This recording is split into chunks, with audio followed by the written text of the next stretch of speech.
तो नेक्स्ट जो टॉपिक है बेटा वो है फॉर्मल चार्ज। तो जैसा कि हमने पढ़ा था फॉर्मल चार्ज के लिए हमारे पास सिंपल सा एक फॉर्मूला है, that is valence electrons. Valence electrons क्या होते हैं? वो इलेक्ट्रॉन जो कहाँ पे प्रेजेंट हो सर? आउटर मोस्ट शेल के अंदर प्रेजेंट हो, that electrons are known as valence electrons.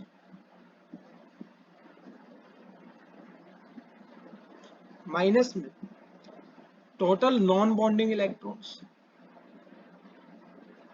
Non bonding के बारे में आप जानते ही हैं, नॉन बॉन्डिंग इलेक्ट्रॉन्स कौन से होते हैं sir?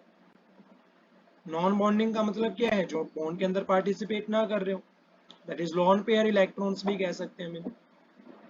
And the last one is half of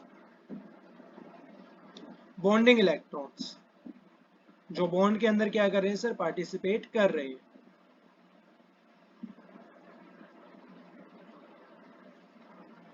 तो that is a complete formula of formal charge, जो कि हम लास्ट क्लास में निकाल चुके थे।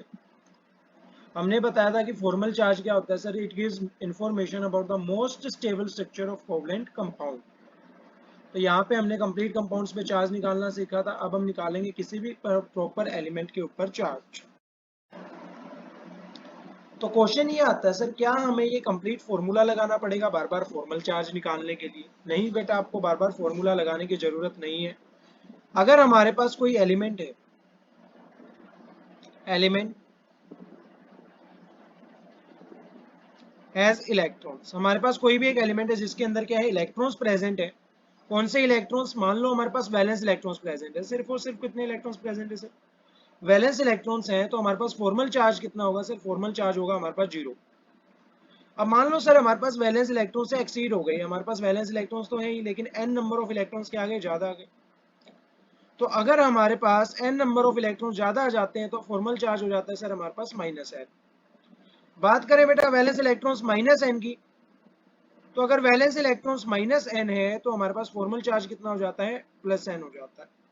तो अगर हमारे पास वैलेंस इलेक्ट्रॉन्स एक्सीड करते हैं तो फॉर्मल चार्ज नेगेटिव जाता है, एंड अगर हमारे पास कम होते हैं तो हमारे पास क्या जाता है बेटा? पॉजिटिव में जाता है।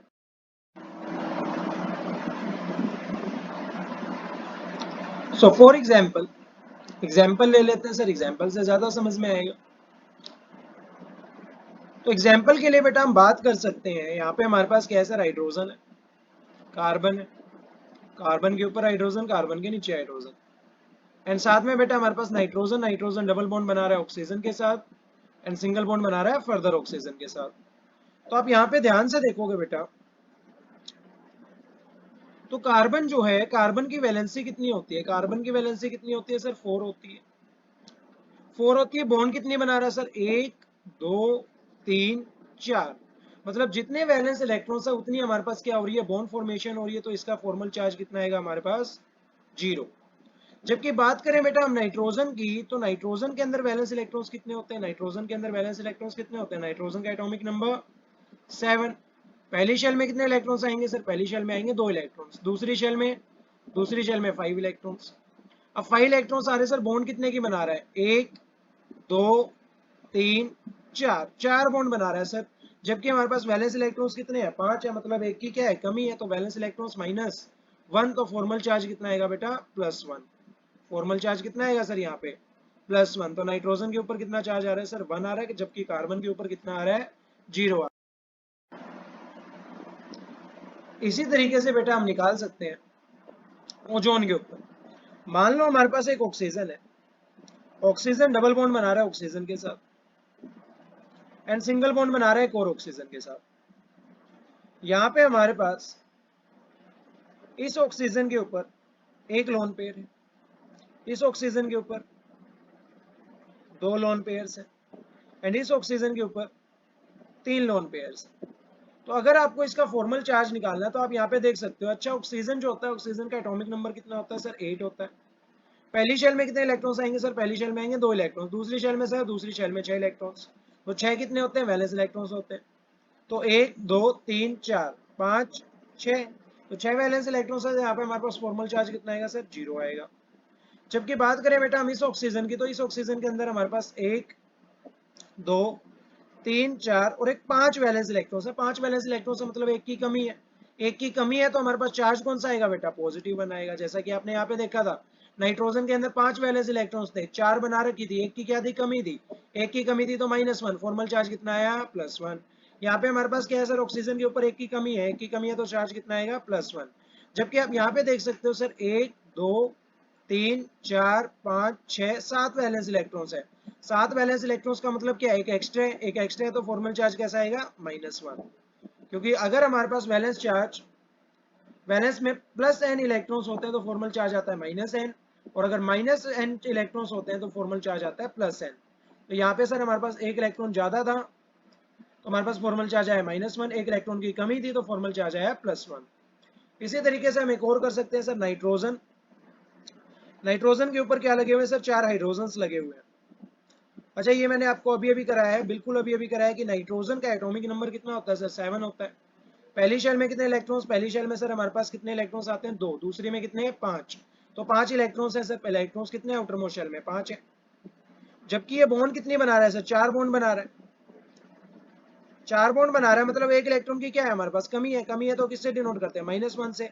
अगर हमारे पास इलेक्ट्रॉन्स की कमी है तो फॉर्मल चार्ज कितना आएगा, +1 आएगा। जैसा कि मैंने आपको बताया, वैलेंस -1 तो फॉर्मल चार्ज कितना आया, +1। तो यहाँ पे नाइट्रोजन पे कितना आएगा चार्ज, +1 आएगा बेटा। सो एग्जाम्पल के लिए हम कुछ और एग्जाम्पल्स देख सकते हैं, अब यहाँ पे ध्यान से देखेंगे बेटा। सबसे पहला हम ले लेते हैं कार्बन, हाइड्रोजन, हाइड्रोजन, हाइड्रोजन, और साथ में हमारे पास क्या लगा हुआ है, एक और कार्बन लगा हुआ है जिसके ऊपर हमारे पास है बेटा 2 हाइड्रोजन। आपको इस कार्बन पे क्या बताना है, वैलेंस फॉर्मल चार्ज बताना है। आप ध्यान से देख सकते हो कार्बन के अंदर वैलेंस इलेक्ट्रॉन्स कितने होते हैं, कार्बन के अंदर हमारे पास कार्बन का एटॉमिक नंबर 6 होता है। पहली शेल में कितने इलेक्ट्रॉन्स, 2, दूसरी में 4, 4 वैलेंस इलेक्ट्रॉन्स है। जबकि यहाँ पे बॉन्ड कितने के साथ बना रहा है बेटा, 1 2 3, 3 के साथ बॉन्ड बना रहा है, मतलब एक की क्या है, कमी है, एक की क्या है, कमी है। अगर एक की कमी होती है तो फॉर्मल, एक की कमी है हमारे पास तो फॉर्मल चार्ज कितना आएगा, +1 आएगा। तो यहाँ पे हमारे पास फॉर्मल चार्ज +1। एक और एग्जांपल देख लेते हैं, एक और एग्जांपल देखते हैं सर। यहाँ पे हमारे पास एक और एग्जांपल है कार्बन, कार्बन के साथ लगा हुआ है डबल बॉन्ड ऑक्सीजन, साथ में सर हमारे पास single bond hydrogen, and the last one is single bond oxygen, जिसके ऊपर हमारे पास 6 वैलेंस इलेक्ट्रॉन्स हैं, एंड इसके ऊपर हमारे पास 2 वैलेंस इलेक्ट्रॉन्स हैं, 2 लोन पेयर्स हैं।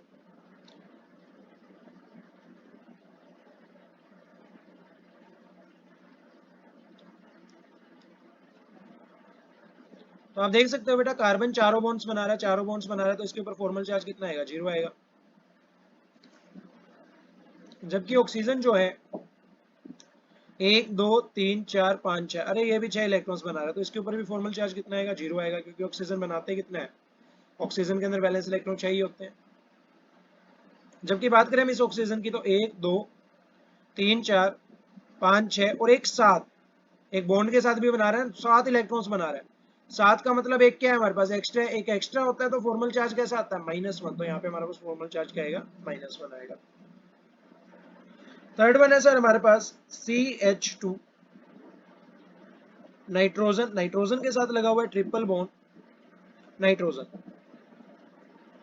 तो यहाँ पे आपको इस नाइट्रोजन के ऊपर चार्ज बताना है, तो इसको हम काफी बार कर चुके हैं कि नाइट्रोजन के अंदर पहली शेल में सर 2 इलेक्ट्रॉन्स, दूसरी में 5 इलेक्ट्रॉन्स। यहाँ पे बॉन्ड किसके साथ बना रहा है, 1 2 3 4, 4 के साथ बॉन्ड बना रहा है, 4 के साथ बॉन्ड बना रहा है मतलब एक की कमी है, एक की कमी है ना, 5 है वैलेंस इलेक्ट्रॉन्स में, तो जबकि 4 के साथ ही बॉन्ड बना रहा है, एक की कमी है तो हमारे पास एक की कमी है तो वैलेंस -1, जबकि फॉर्मल चार्ज कितना हो जाएगा, +1 हो जाएगा। और यहाँ पे आप देख सकते हैं नाइट्रोजन, नाइट्रोजन के पास 1 2 3 4 5, 5 है तो हमारे पास वैलेंस चार्ज कितना आएगा, 0 आएगा सर। नेक्स्ट जो पार्ट है बेटा हमारे पास, नेक्स्ट पार्ट है बॉन्ड पैरामीटर्स। तो बॉन्ड पैरामीटर्स क्या होते हैं, दे आर मेजरेबल प्रॉपर्टीज, ये वो प्रॉपर्टीज होते हैं जिन्हें हम क्या कर सकते हैं, मेजर कर सकते हैं। तो the first thing which we have discovered that is the things that can be measured, किसके बारे में, बॉन्ड के बारे में। तो बॉन्ड के बारे में जो चीजें हम मेजर कर सकते हैं, and these are associated only with covalent bond, और जो सिर्फ किसके साथ एसोसिएटेड होती हैं सर, कोवलेंट बॉन्ड के साथ एसोसिएटेड होती हैं, उन प्रॉपर्टीज को हम क्या बोलते हैं बेटा, बॉन्ड पैरामीटर्स बोलते हैं। So the next part is bond length.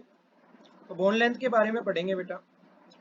Bond length क्या होता है? It is the average distance between the centre of two bonded atoms. ये सर एवरेज डिस्टेंस होता है किसके बीच में?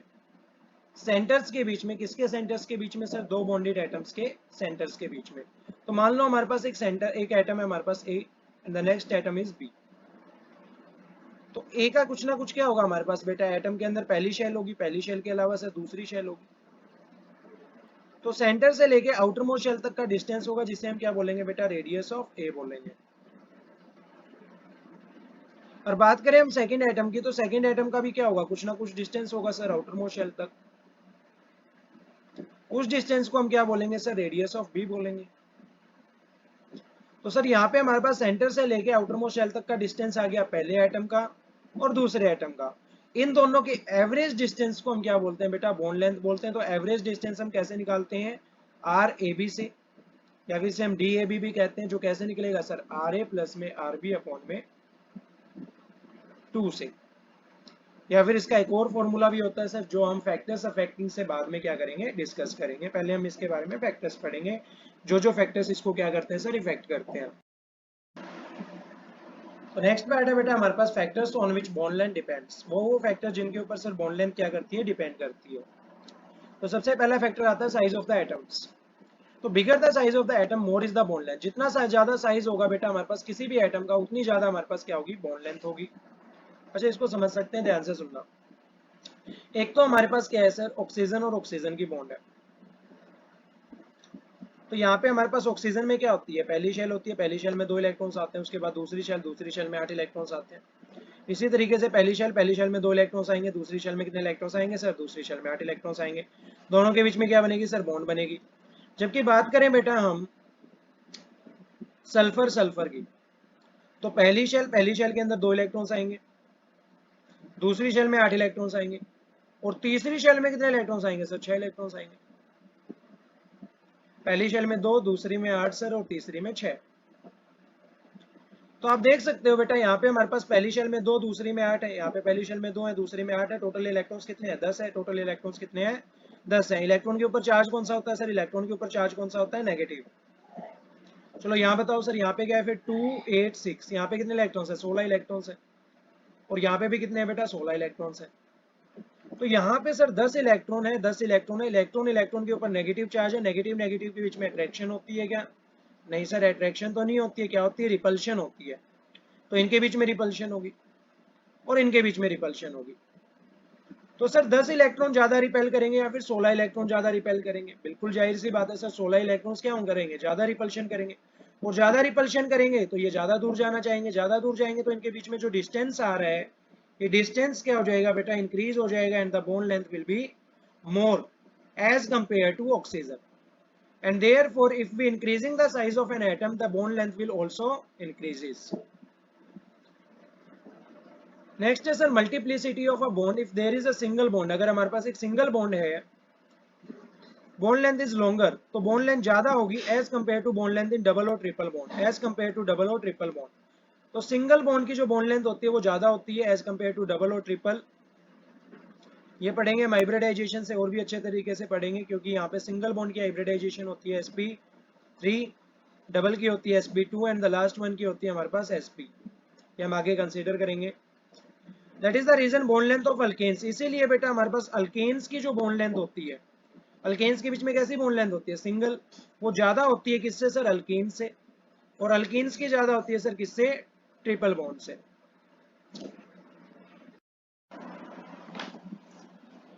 नेक्स्ट जो कॉन्सेप्ट है सर हमारे पास वो है बॉन्ड एंगल। तो बॉन्ड एंगल के बारे में पढ़ेंगे sir. It is an average distance. ये हमारे पास एवरेज डिस्टेंस होता है बिटवीन द ऑर्बिटल। ऑर्बिटल के बीच में, किसके ऑर्बिटल के बीच में सर? एटम्स के ऑर्बिटल्स के बीच में, सराउंडिंग द सेंट्रल एटम। जो सराउंडिंग है किससे सर? सेंट्रल एटम से। तो ध्यान से सुनना क्या कह रहा है। हमारे पास क्या होगा बेटा? कोई ना कोई एक सेंट्रल एटम होगा। मान लो हमारे पास एक सेंट्रल एटम है ए, इसके सराउंडिंग एटम्स में हमारे पास एक एटम है B, and the next one atom is also a B. तो हमारे पास एक तो सेंट्रल एटम हो गया। सेंट्रल एटम कौन सा हो गया सर? ए हो गया। और इसके साथ में क्या है बेटा? हमारे पास सराउंडिंग में क्या है? एटम्स है। सराउंडिंग में एटम्स है बी और बी। तो इनके ऑर्बिटल्स के बीच में जो एवरेज डिस्टेंस होगा, इनके ऑर्बिटल्स के बीच में ये जो एवरेज डिस्टेंस है, इस एवरेज डिस्टेंस को या फिर इस एंगल को हम क्या बोलते हैं बेटा, बॉन्ड एंगल बोलते हैं। That angle is considered as bond angle.